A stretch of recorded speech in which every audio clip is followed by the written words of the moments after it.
waliwo ebozizzaako omukulu ono eyita Frank Gashumba lwaki atambula ku leseni nga ayogera ku mukyala wa Kyagulanyi Babi Itungo. Wulira emboozi eri bweti. Omusajja ono munange emirimu gye bakola egy'okwebuzabuza nga bafukana bana abantu gonna amazzi ndeweewo omulimu ogugenda okwawukanya omukyala wa Kyagulanyi ku Kyagulanyi nga munange Babi va ku musajja omuganda tanakyagenda kukolera ffe tuli Banyarwanda nakugambye gwe musajja gwe Abanyarwanda bategeera nnyo n'okusinga in fact oyinza okuba toli Munyarwanda ng'olina kaka simena gy'ova Abanyarwanda bategeera okusinga basinga obungi. Kati mukulu waliyo omanyi bali bakusindise ogenda omuconvincing sina kindi omukwano mukyuse kati watasobola kulabira mukazi makaago otwale Babi n'omusobola Babi limozini oba Lamborghini gy'otasobola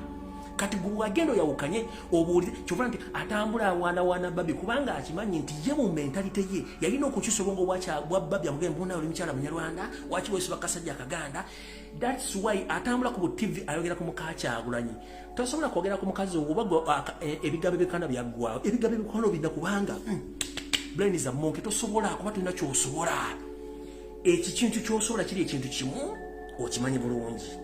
gwe ekintu kyosobola kiri ekintu kimu otambula ogera ku Babi Kyagulanyi tolina mukazi gwosobola kwogerako kubanga bakutuma mission oyawukanya Babi ku Kyagulanyi kyaganda kubanga omukazi alina obwongo obusinga kyenkugambye nti waliwo abasajja Abanyarwanda abasiru nga ggwe nga mumulina lukwata senior mu 7 ne lukwata junior mu hozi Kanyarugaba bakwata abakazi kira kye kimu ne mu office yo badde okwatiranga mu bakazi isobola kyubakane ku mwana ono omufunisa Olubuto Nalujjamu period.